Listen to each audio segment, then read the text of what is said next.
Venevisión, líder en opinión, por tu canal independiente, Venevisión. Muchísimas gracias por acompañarnos en Entrevista Venevisión. Ya estamos listos para iniciar nuestra conversación con la invitada del día de hoy.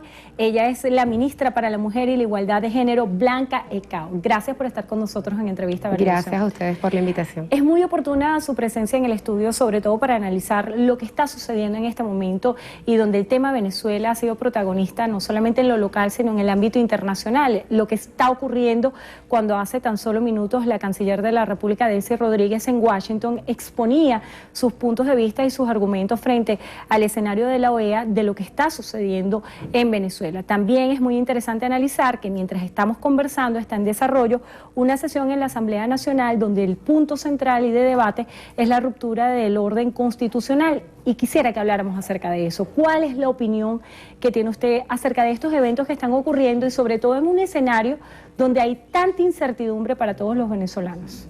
Es bien curioso justamente que en medio de la complejidad de todo el escenario mundial y en el caso particular de América Latina, situaciones tan dramáticas como las que vive hoy el Paraguay, las que vive Brasil, donde la represión, la barbarie, la bestialidad con la que se reprime es realmente digna de ser estudiada, situaciones como las movilizaciones en Argentina permanentes o las dramáticas situaciones de la aparición de fosas comunes como la desaparición de mujeres en el caso de México, y que solo se enfoque el análisis y el ruido mediático en torno a Venezuela, que en donde de ninguna manera podemos hablar de ruptura de hilo constitucional, porque estamos en un Estado de Derecho, de reconocimiento de los derechos de las ciudadanas y de los ciudadanos, donde funcionan los órganos de todo el Estado y donde cuando tenemos conflictos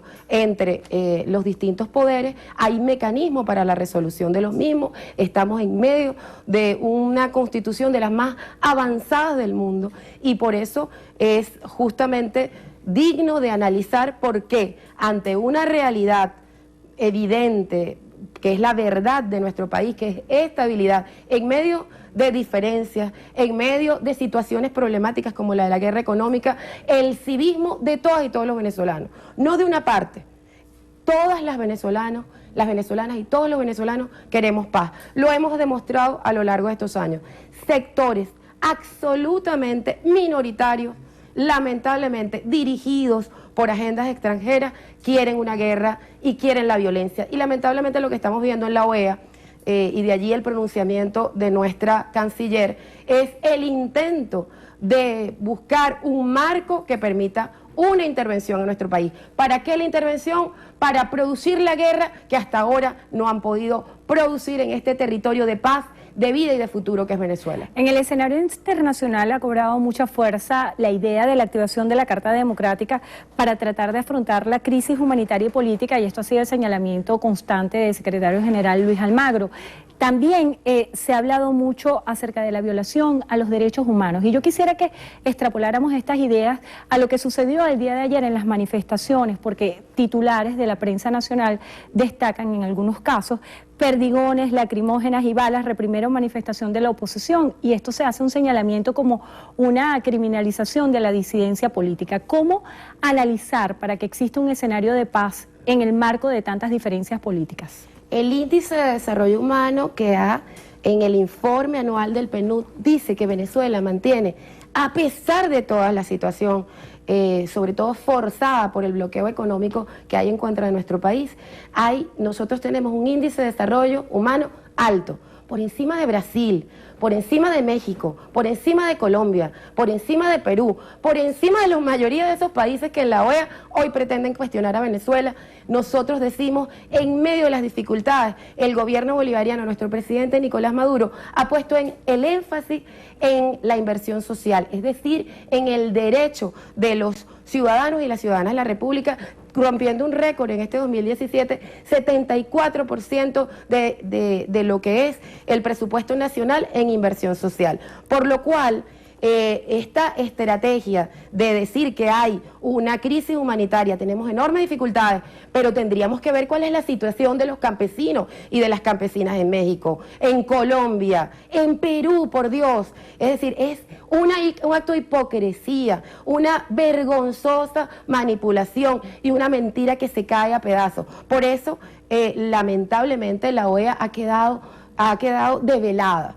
Y creo que va a ser difícil que vuelva a levantar cabeza ante la infamia que pretende imponerle al territorio venezolano. El tema de la violencia, muchos de nuestros, más bien, cuerpos de seguridad han sido las víctimas, han sido violentados. Y lamentablemente hay la intencionalidad de generar un muerto. Lo hemos visto, lo hemos oído de voceros de la derecha. La sangre que active la guerra, la violencia. Quieren tener un escenario de violencia, no podrán.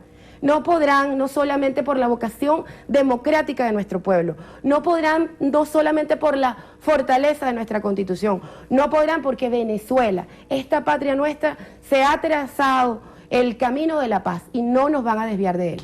El ministro Néstor Reverol hacía un anuncio en torno a las manifestaciones del día de ayer y solicitaba de alguna manera la investigación al gobernador de Miranda, Capriles Radonsky. Yo quisiera conocer desde su punto de vista cuáles pudieran ser los argumentos para este señalamiento y si esto no puede ser interpretado en el escenario internacional como una criminalización de la disidencia política.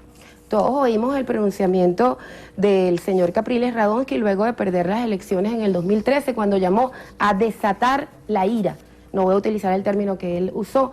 Y lo que le generó al país, 11 pérdidas de vidas humanas. No solamente se quemaron las casas del Partido Socialista Unido de Venezuela, no solamente se quemaron CDI, no solamente se generó un daño patrimonial importante, sino que también se asesinaron hombres y mujeres, niñas y niños, en ese día donde él llamó a desatar la rabia y la ira. Es una irresponsabilidad, pero los datos son muy claros. El estado con el mayor índice de violencia en todo el país es el estado Miranda. Y justamente cuando él fue alcalde, las bandas paramilitares estaban en la finca de Actari. ¿Quién los llevó? ¿Quién los financió? ¿Quién los trajo ahí? ¿Quién quiere traer la violencia paramilitar de Colombia a Venezuela para desestabilizar e instaurar la muerte y el odio entre los venezolanos y las venezolanas? Ministra, el día de ayer el rector Luis Emilio Rondón, representante del Consejo Nacional Electoral, hacía un señalamiento, más bien un exhorto a que el Consejo Nacional Electoral convoque las elecciones y utilizaba esto como una herramienta para disminuir la presión en las calles, disminuir la violencia. ¿El Partido Socialista Unido de Venezuela le tiene miedo a someterse a un proceso electoral? ¿Qué es lo que está pasando? ¿Y por qué el Partido Socialista Unido de Venezuela no hace también un exhorto al Consejo Nacional Electoral para que se produzcan las elecciones de los periodos que ya están vencidos y los cargos que están por vencerse? En Venezuela yo creo que rompimos récord y en 18 años hemos superado, ya estamos en 20 procesos electorales. No hay ningún país en el planeta que se haya sometido a tantos procesos eleccionarios, a tantas consultas y a tanta participación popular en el ejercicio de la democracia. Además tenemos un sistema electoral que ha demostrado ante todos los organismos a nivel mundial su fortaleza, su credibilidad. Así que esto es una trampa y una mentira. Las elecciones son el 2018 y nosotros nos estamos preparando para garantizar una victoria del pueblo, una victoria de la paz y una victoria de la democracia. Lo demás es maniqueo.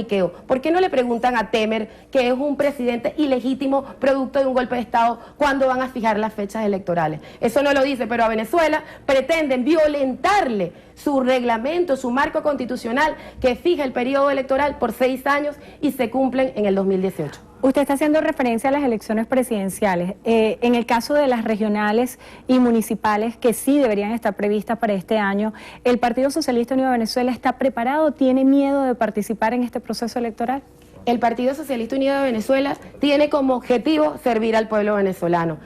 En medio de una guerra económica, en medio de la guerra mediática, en medio del intento de golpe de Estado y en medio además de la permanente intención de una injerencia extranjera, lo que queremos es la unidad de todos los venezolanos y de las venezolanas. Ojalá los procesos electorales fuesen en Venezuela por parte de todos los que participan, respetados y además hechos con las reglas de la democracia. Lamentablemente son utilizados en primer lugar para llamar al odio, como han hecho, desconociendo la mayoría de las veces los resultados.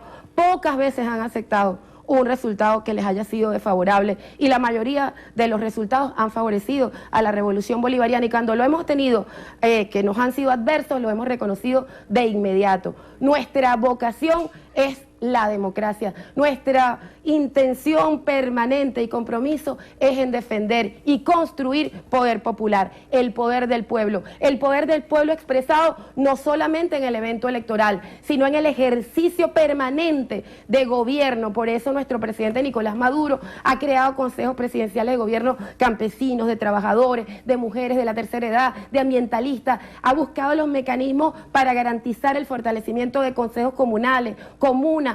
La democracia no es solamente un evento electoral, es un proceso constante de participación y ejercicio del poder por parte del pueblo. Ministra, vamos a revisar las preguntas que hace la audiencia. Nelson Rodríguez plantea: ¿qué causaría la destitución de los magistrados del TCJ y en qué afectaría esto al pueblo?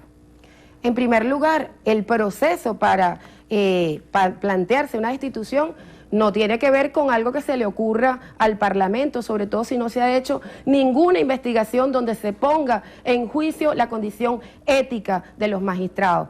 En segundo lugar, no tiene esa atribución la Asamblea Nacional. Y en tercer lugar, lamentablemente, la Asamblea Nacional está en un proceso de autodestrucción por el desacato y el recurrente y permanente intento de llamar a un golpe de Estado por parte de quienes están allí como parlamentarios. Hay varias preguntas que plantean Albert Silvar, Alexander Meinhardt, también Aristóteles, @Aristóteles1, que tienen que ver acerca de su opinión en el maltrato a las mujeres en distintas manifestaciones y en distintos escenarios. ¿Cuál ha sido la posición de la ministra de la Mujer ante las agresiones en distintos escenarios, bien sea en protestas, cuando ha habido cualquier tipo de manifestación? Y quiero hacer referencia a distintos eventos que han circulado en las redes sociales y que se han vuelto tendencia y donde se ve abiertamente que hay un maltrato a la mujer. En primer lugar, hemos cuestionado, hemos llevado ante Fiscalía numerosos casos de violencia contra la mujer, en este caso de violencia política, lideresas populares de Consejo Comunal que han sido asesinadas. Entregamos el 25 de noviembre, en el Día Internacional en contra de la Violencia hacia la Mujer, justamente un reconocimiento a los familiares de esas mujeres que fueron asesinadas, muchas de ellas en Mirada, víctimas de crímenes violentos, de esa acción del terrorismo paramilitar colombiano que se ha instaurado en nuestro país. Y hemos condenado además el discurso misógino permanente, lamentablemente, que también desde el Parlamento se ha hecho contra la mujer. Venezuela tiene una ley para defender los derechos de la mujer a una vida libre de violencia. Venezuela ha intentado y ha creado además toda una institucionalidad para la defensa de los derechos de la mujer. Tenemos un Ministerio de la Mujer, tenemos toda una política desde el Instituto Nacional de la Mujer para garantizar la atención legal, psicológica a todas las mujeres que acudan en nuestro apoyo. Pero nosotras condenamos cualquier acción de violencia y esperamos que no se intente utilizar a la mujer como ese escudo o como esa sangre que quieren derramar para justificar una intervención. Llamado a todas las mujeres: defendamos la paz, defendamos la vida. Solo en una patria libre y soberana nosotras tenemos derecho. Si somos víctimas de la violencia, de la injerencia y de la guerra, las primeras que perdemos los derechos somos las mujeres, nuestras hijas y nuestros hijos. ¿Cuál piensa usted es el principal desafío que enfrenta al frente del Ministerio de la Mujer y la Igualdad de Género? Son muchos, la verdad, pero en primer lugar la unidad de las mujeres en defensa de una visión realmente igualitaria, equitativa. Para nosotros es el feminismo, un feminismo que se adapta a nuestra realidad, pero que busca el derecho de la mujer a una participación protagónica. Venezuela marca un hito en lo que es la participación de la mujer en el poder popular. Hoy los CLAP, que son los comités que enfrentan la guerra económica, hasta en un 80% están dirigidos por mujeres. Las mujeres están ocupando un lugar primordial y hay que generar un liderazgo femenino para encauzar esta patria por la paz, por la vida, por el futuro, por la garantía de un gobierno socialista, solidario, amoroso. Blanca Cao, ministra para la Mujer y la Igualdad de Género, gracias por estar con nosotros hoy en Entrevista Venevisión, y gracias a ustedes también por habernos acompañado. Néstor, buenas tardes.